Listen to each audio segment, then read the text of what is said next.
അസ്സലാമു അലൈക്കും. പുതിയൊരു വീഡിയോയിലോട്ട് എല്ലാവർക്കും സ്വാഗതം.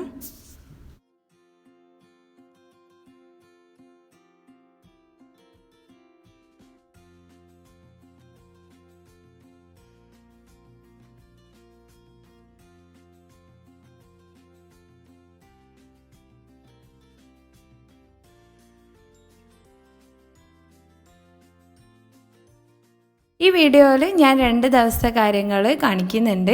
തലേ ദിവസം ഞാനും ഉമ്മയും കൂടി എനിക്ക് ലാപ്ടോപ്പും കുറച്ച് സാധനങ്ങളൊക്കെ പർച്ചേസ് ചെയ്യാനുണ്ടായിരുന്നു. അതിൻ്റെ വിശേഷങ്ങളും പിന്നെ ഇന്ന് ഞാൻ എൻ്റെ ഉമ്മമാൻ്റെ അനിയത്തിൻ്റെ വീട്ടിൽ പോവുകയാണ് താമസിക്കാൻ വേണ്ടിയിട്ട്, അതും കൂടി കാണിക്കുന്നുണ്ട്. അപ്പോൾ ലാപ്ടോപ്പ് നോക്കാൻ വേണ്ടിയിട്ട് നിക്ഷാൻ ഇലക്ട്രോണിക്സ് എന്ന് പറഞ്ഞിട്ട് ഞങ്ങളുടെ കണ്ണൂർ തന്നെയുള്ള ഒരു ഇലക്ട്രോണിക്സ് ഷോപ്പാണ്. അപ്പോൾ നല്ല തിരക്കുണ്ടായിരുന്നു ലാപ്ടോപ്പിൻ്റെയും മൊബൈലിൻ്റെ ഒക്കെ സെക്ഷനിൽ. കാരണം ഈ ഓൺലൈൻ ക്ലാസ്സൊക്കെ ആയതുകൊണ്ട് തന്നെ ഇപ്പോൾ ഏറ്റവും കൂടുതൽ മാർക്കറ്റ് ഈ ഒരു ഫീൽഡിലാണെന്ന് തോന്നുന്നു. കാരണം ഒരുപാട് പേര് ലാപ്ടോപ്പും മൊബൈലൊക്കെ വാങ്ങിക്കാൻ വേണ്ടിയിട്ട് വന്നിട്ടുണ്ടായിരുന്നു. ഇതാണ് ഞാൻ വാങ്ങിച്ച ലാപ്ടോപ്പ്, ഡെല്ലിൻ്റെ ലാപ്ടോപ്പാണ്. ഇതിൻ്റെ ഫീച്ചേഴ്സൊക്കെ ഞാൻ അൺബോക്സ് ചെയ്യുന്ന സമയത്ത് പറഞ്ഞുതരാം. ഇതിൻ്റെ കോസ്റ്റ് വന്നത് 51,000 ആണ്. ലാപ്ടോപ്പ് വാങ്ങിക്കാൻ പോയപ്പോൾ മെയിനായിട്ട് കൺസിഡർ ചെയ്തത് മെമ്മറി ആയിരുന്നു. 8GB റാം എനിക്ക് ആവശ്യമുണ്ട്, കാരണം പ്രോഗ്രാമിംഗ് ഒക്കെ ചെയ്യാൻ വേണ്ടിയിട്ട്. പിന്നെ 512 SSD, പിന്നെ Ryzen 5 ആണ് പ്രോസസ്സറായിട്ട് ചൂസ് ചെയ്തിട്ടുണ്ടായത്. ഇനി ഇതിൻ്റെ അൺബോക്സിങ് കാണാം. ഇത് ഞാൻ വീട്ടിൽ വന്നതിന് ശേഷം എടുത്ത വീഡിയോ ആണ്. അത് ഇതിൻ്റെ കൂടെ തന്നെ ഇൻക്ലൂഡ് ചെയ്തതാണ്. അപ്പോൾ അതിൻ്റെ കൂടെ നല്ലൊരു ബാഗ് കിട്ടിയിട്ടുണ്ടായിരുന്നു, ഡെല്ലിൻ്റെ എംബ്ലോക്ക് വെച്ചിട്ട്. ഇനി നമുക്ക് ലാപ്ടോപ്പ് നോക്കാം.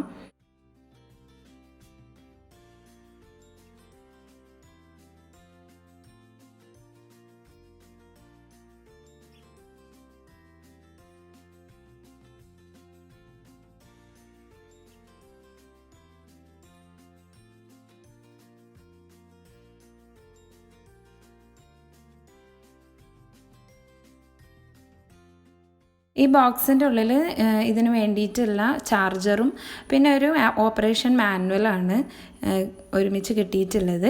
ബാക്കിയുള്ള ആക്സസറീസൊക്കെ ബാഗിലാണ് വന്നത്. അപ്പോൾ ഇനി ആക്സസറീസ് എന്തൊക്കെയാണെന്ന് നോക്കാം.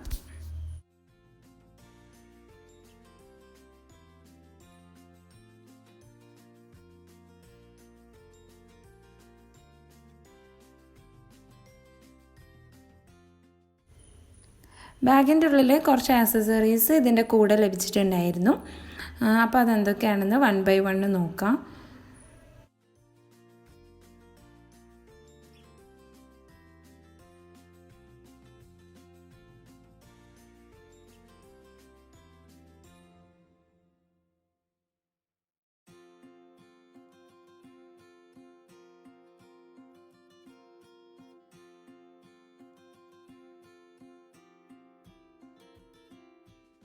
ഒരു കാർഡ് റീഡർ ഉണ്ടായിട്ടുണ്ടായിരുന്നു.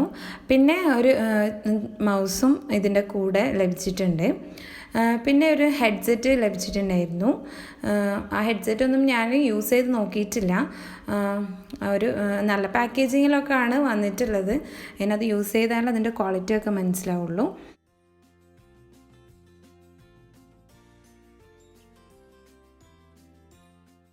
പിന്നെ നമുക്ക് പ്രിൻ്ററൊക്കെ കണക്ട് ചെയ്യാൻ വേണ്ടിയിട്ട് ഒരു കേബിൾ ഉണ്ട്. പിന്നെ മൗസ് പാഡ് ഉണ്ട്. പിന്നെ കീബോർഡ് പ്രൊട്ടക്റ്റ് ചെയ്യാൻ വേണ്ടിയിട്ട് ഒരു കീബോർഡ് പ്രൊട്ടക്ടറും കൂടി ഇതിൻ്റെ കൂടെ ലഭിച്ചിട്ടുണ്ട്.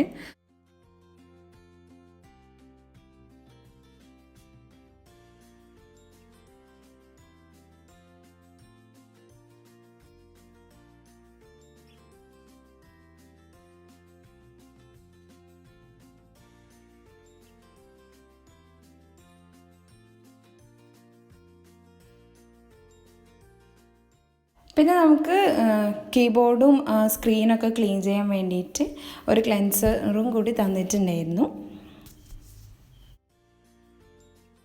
പിന്നെ ഞങ്ങൾ കുറച്ച് പാത്രങ്ങളൊക്കെ വാങ്ങിക്കാൻ വേണ്ടിയിട്ട് ഒരു ഹോൾസെയിൽ കടയിൽ പോയിട്ടുണ്ടായിരുന്നു. അവിടെ ഞങ്ങൾ പഴയ നോൺ സ്റ്റിക്കിൻ്റെ പാത്രങ്ങളൊക്കെ കൊടുത്തിട്ട് അതിന് പകരം പുതിയത് വാങ്ങിക്കുകയാണ് ചെയ്യുന്നത്.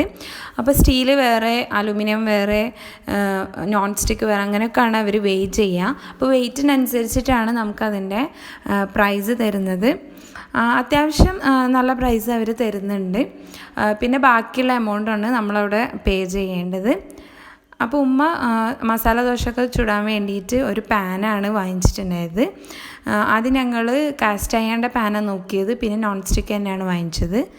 പിന്നെ ഒരു ചീനച്ചട്ടി വാങ്ങിച്ചിട്ടുണ്ടായിരുന്നു. പിന്നെ എനിക്ക് ദുബായിലേക്ക് പോകുമ്പോൾ കൊണ്ടുപോകാൻ വേണ്ടിയിട്ട് ഒരു പ്രഷർ കുക്കർ വാങ്ങിച്ചിട്ടുണ്ടായിരുന്നു. അപ്പോൾ ഇത് 4.4 ലിറ്ററിൻ്റെ പ്രഷർ കുക്കറാണ്. 1 kg ഇതിൽ പാകാവില്ല.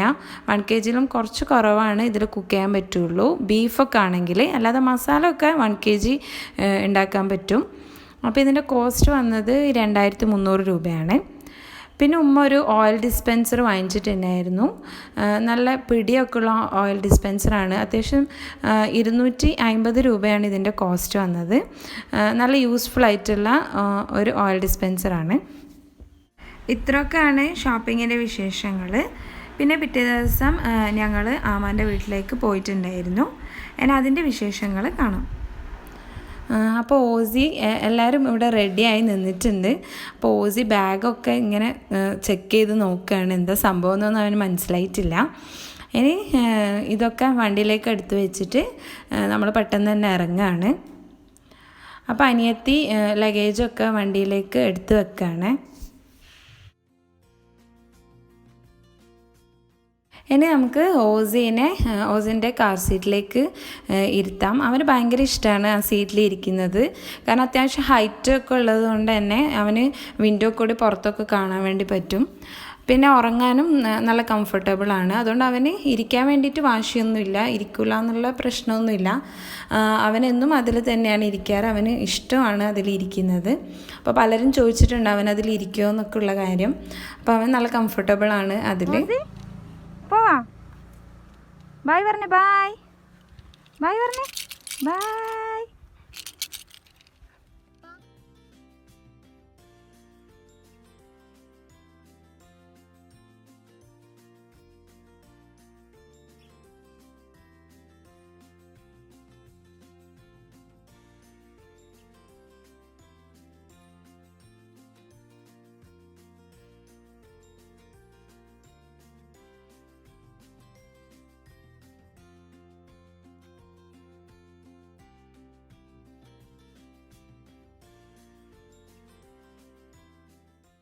പിന്നെ ഞങ്ങൾ പോകുന്ന വഴിക്ക് തന്നെ പെട്രോൾ അടിക്കാൻ വേണ്ടിയിട്ട് പെട്രോൾ പമ്പിൽ കയറിയിട്ടുണ്ടായിരുന്നു.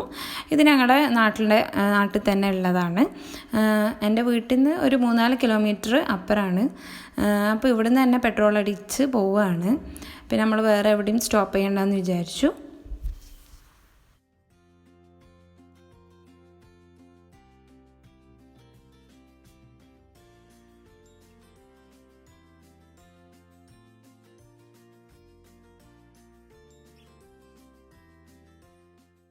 എൻ്റെ വീട്ടിൽ നിന്ന് ആമാൻ്റെ വീട്ടിലേക്ക് അത്യാവശ്യം ദൂരമുണ്ട്.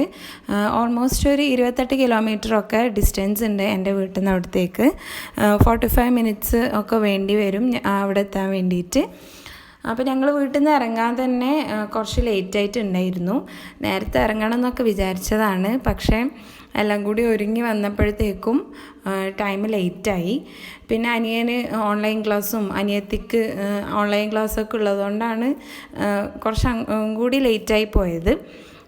അപ്പോൾ ഇനി ഏകദേശം ഒരു 1 hour ജേണി എന്തായാലും ഉണ്ടാവും. ഇടയ്ക്കൊന്ന് പെട്രോൾ അടിക്കാനൊക്കെ കയറിയിട്ടുണ്ടായിരുന്നു.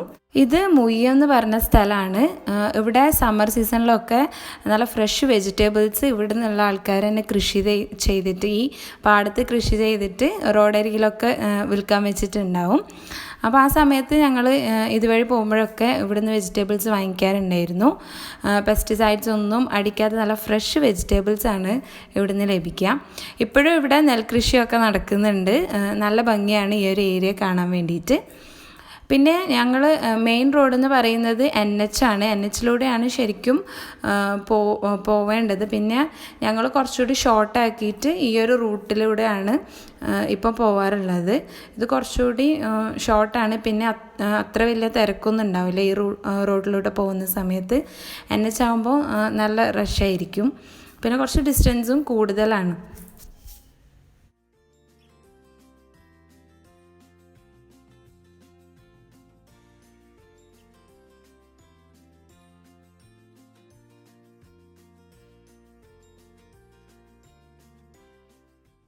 പിന്നെ ഈ ഒരു ഏരിയ നമുക്ക് ഹൈ റേഞ്ച് എന്ന് വേണമെങ്കിൽ വിളിക്കാം. കാരണം കുടിയാമലക്കൊക്കെ പോകുന്ന ആ ഒരു റൂട്ടാണ്. അവിടത്തേക്ക് എത്തേണ്ട ആവശ്യമില്ല, എന്നാലും ഈ ഒരു റൂട്ടിൽ കൂടെയാണ് അങ്ങോട്ടേക്ക് പോകുന്നത്. അപ്പോൾ ഇവിടെയും അതിൻ്റെയൊക്കെ ഒരു ഭംഗി നമുക്ക് കാണാൻ വേണ്ടി പറ്റും. പണ്ടൊക്കെ ഇവിടെ നല്ല റബ്ബറും കാര്യങ്ങളൊക്കെ ആയിട്ട് ഇത്ര അങ്ങോട്ട് ടൗൺ ആയിട്ടുണ്ടായിരുന്നില്ല. ആ സമയത്തൊക്കെ നല്ല ഭംഗിയാണ് ഈ ഒരു ഏരിയ കാണാൻ വേണ്ടിയിട്ട്. ഇപ്പം അതൊക്കെ പരിഷ്കരിച്ച് ടൗൺ രൂപത്തിലേക്ക് തന്നെ വന്നിട്ടുണ്ട് ഇവിടെയൊക്കെ. പിന്നെ ഇവിടെ ധാരാളം റബ്ബർ കൃഷിയൊക്കെ കാണാം. ഇപ്പോഴും ഉണ്ട് റബ്ബർ കൃഷിയൊക്കെ, പക്ഷേ പണ്ട് നമ്മുടെ ആമാൻ്റെ വീട്ടിൻ്റെ പുറത്തും ഒക്കെ റബ്ബർ കൃഷിയായിരുന്നു. ഇപ്പം അവിടെ നിന്നൊക്കെ അതൊക്കെ വെട്ടി മാറ്റിയിട്ടുണ്ട്.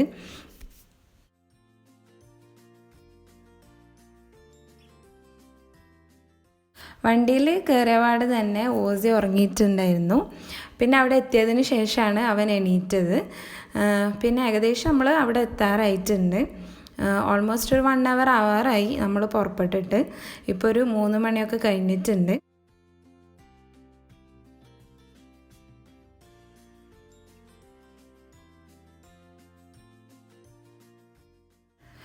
മുമ്പ് ഇവിടെയൊക്കെ നിറയെ മരങ്ങളായിരുന്നു ഈ ഒരു കേവിൻ്റെ അടുത്തൊക്കെ.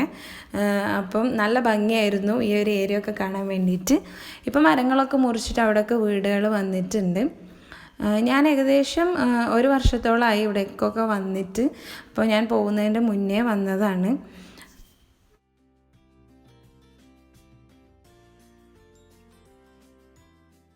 അപ്പോൾ നമ്മൾ മെയിൻ റോഡിൽ നിന്ന് ആമാൻ്റെ വീട്ടിലേക്കുള്ള പോക്കറ്റ് റോഡ് കയറിയിട്ടുണ്ട്. സാധാരണ ഈ റൂട്ടിലൂടെയല്ല ഞാൻ വരാറുള്ളത്. പിന്നെ ഇപ്പോഴാണ് ഈ ഒരു റോഡ് നല്ല അടിപൊളിയാക്കിയത്. അല്ലെങ്കിൽ വേറൊരു റോഡിലൂടെയാണ് വരാറുള്ളത്. അപ്പോൾ ഒന്ന് വഴി തെറ്റിയിട്ടുണ്ടായിരുന്നു ഈ ഒരു റോഡിലേക്ക് വന്നപ്പോഴത്തേക്കും.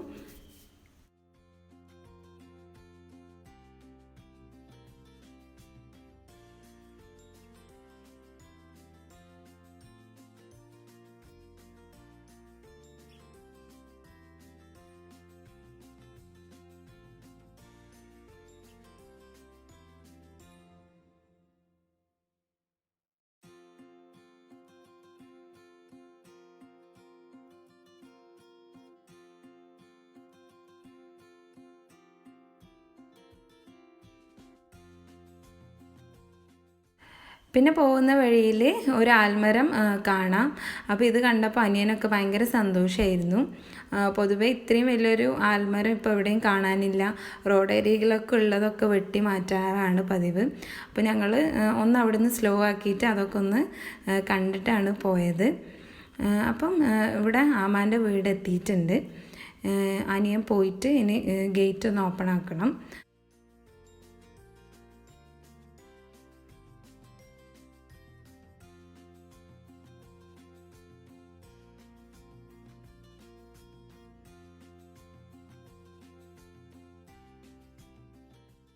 അപ്പോൾ ഇതാണ് നമ്മളെ ദുവക്കുട്ടി. എൻ്റെ കസിൻ്റെ മോളാണ്. ഓസിൻ്റെ ഒരേ ഒരു സിസ്റ്ററാണിത്. അപ്പം ദുവനെ ഞങ്ങൾ ദൂദു എന്നാണ് വിളിക്കാറ്. ചിച്ചി അത് കിസ് കൊടുക്ക്. ഓസി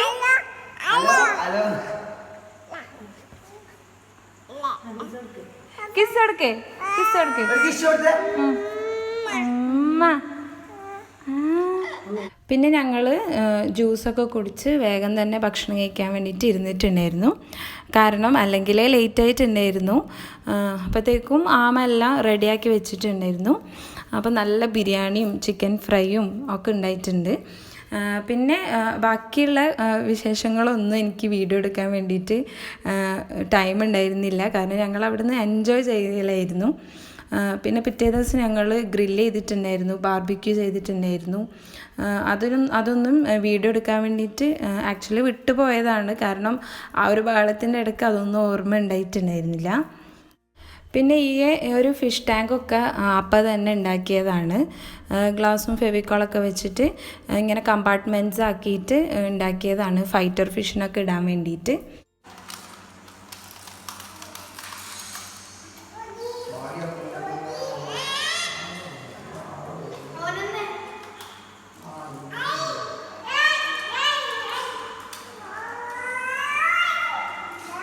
ദൂദൂനും ഒരു ചാനലുണ്ട്, റെസിപ്പീസും ഒക്കെ ഷെയർ ചെയ്യുന്ന ഒരു ചാനലാണ്.